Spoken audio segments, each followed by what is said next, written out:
क्या Omar Abdullah daily wagers के साथ किया गया, कैजुअल लेबर्स के साथ किया गया, एसपीओस के साथ किया गया, मैनिफेस्टो में वो तमाम वो चीजें जो डाली गई, चाहे वो युवाओं को लेकर बातें हों, क्या उन्हें भूल तो नहीं गए?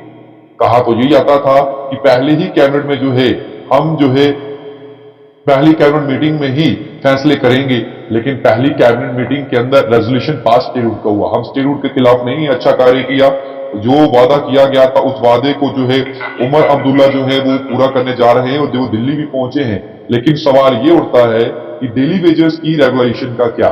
क्या उमर अब्दुल्ला अपने वादे को भूल तो नहीं गए? क्या उन्हें याद दिलाने की जरूरत तो नहीं है? ये सवाल है जिसका उत्तर या तो जम्मू कश्मीर के सीएम जानते हैं, या फिर देश के प्रधानमंत्री, या फिर जम्मू कश्मीर के एलजी जो है वो जानते हैं। लेकिन इन सब के बीच पिस कौन रहा है? पिस रहा है हमारा जम्मू कश्मीर का casual labour worker, daily rated worker, जिसे डेली वेजर्स हम कहते हैं। तो ये लोग जो हैं ये परेशान हैं।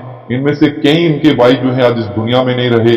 हमने जिस जिस किसी से भी बातचीत की, चाहे इलेक्शंस के दौरान हो, चाहे फिर जो प्रेस कॉन्फ्रेंसेस ये लोग करते हैं, चाहे जितने भी नेतागण हैं, चाहे बीजेपी के लोग हैं, चाहे बाकी पार्टियों के लोग हैं, जब भी हमने उनसे बातचीत की है तो वो यही कहते हैं कि अगला नंबर इन्हीं का है। आपको याद होगा जुगल किशोर शर्मा जी मेंबर पार्लियामेंट हैं जम्मू पुंछ सीट से, और जम्मू रियासी माफ करिए, और जब इनसे हमने ये सवाल पूछा था इलेक्शंस के दौरान ही, तो उन्होंने यही कहा था कि अब अगला नंबर जो है वो डेली वेजर्स का ही है। तो डेली वेजर्स के लिए क्या कोई गुड न्यूज आने वाली है? क्या उमर अब्दुल्ला एक और रेजोल्यूशन पास करने जा रहे हैं? क्या डेली वेजर्स के लिए रेगुलेशन पॉलिसी फ्रेम हो चुकी है? क्या डेली वेजर्स को रेगुलेशन पॉलिसी मिलने जा रही है? कई सवालात हैं, कई सवालात हैं जिनका उत्तर जो है आने वाला वक्त देगा। लेकिन सवाल यही है, अब भी वही खड़ा है कि क्या उमर अब्दुल्ला डेली वेजर्स की जो इस समय रेगुलेशन पॉलिसी है, क्या उसे भूल तो नहीं गए हैं? क्या उस रेगुलेशन पॉलिसी को लेकर उमर अब्दुल्ला को याद तो नहीं दिलाना पड़ेगा?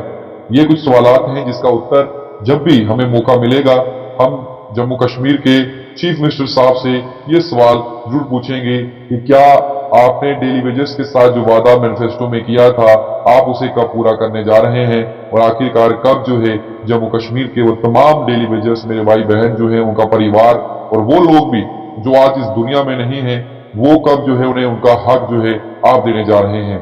तो ये कुछ सवालात हैं और मैं चाहूंगा आप सभी लोग, जितने भी डेली वेजर्स हैं, जितने भी कैजुअल लेबर हैं, नीड बेसिस हैं, वो तमाम लोग जो हैं अपनी बात कमेंट सेक्शन में जरूर रखिएगा और इस वीडियो को नजरअंदाज बिल्कुल नहीं करिएगा, क्योंकि ये वीडियो सिर्फ और सिर्फ आपके लिए जो है ये बनाया गया है और आप ही के लिए बनाया जा रहा है।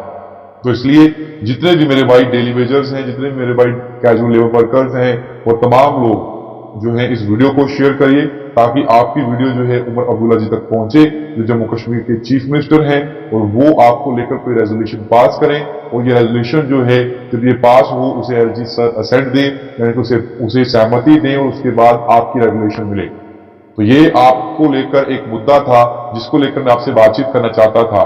कल का दिन जब उगेगा तो कोशिश करेंगे किसी नेता से या किसी भी शख्स से इस पर बातचीत करने के लिए। हो सकता है कि वो आपके पीएचडी यूनिट फंड के मेंबर हों या फिर बाकी तमाम लोग हों।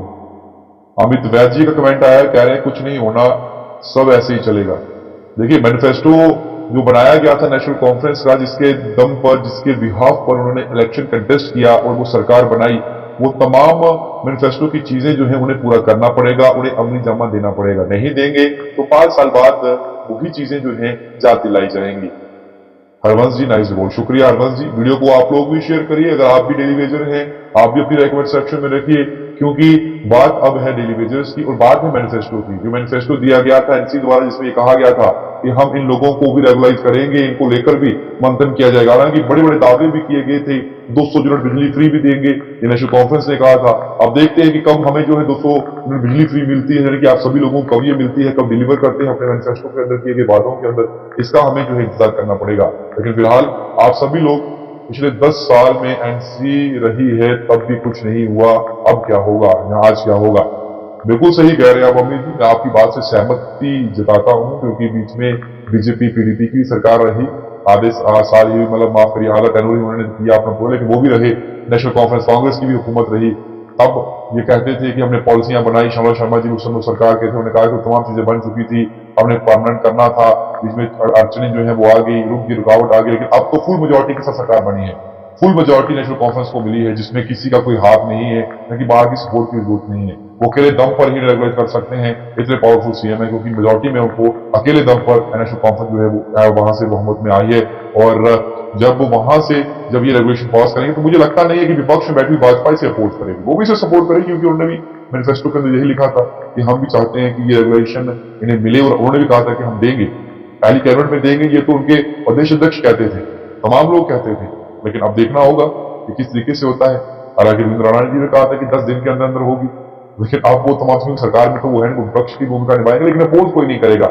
ये एक ऐसा कार्य होगा जिससे विपक्ष और पक्ष, इंडिपेंडेंट्स, तमाम लोग जो है इसमें सहमति जाएंगे और रेजोल्यूशन पास करें, चाहे आप पॉलिसी लाए, कुछ भी लाएं, ये पास होगा। और मैं चाहता हूं कि उमर अब्दुल्ला जी उन लोगों को जो है अपना वादा जो है वो डिलीवर करे, ताकि एक भरोसा जो है आप लोगों का प्रति जो है वो सरकार के प्रति जो है लोगों का रहे, और एक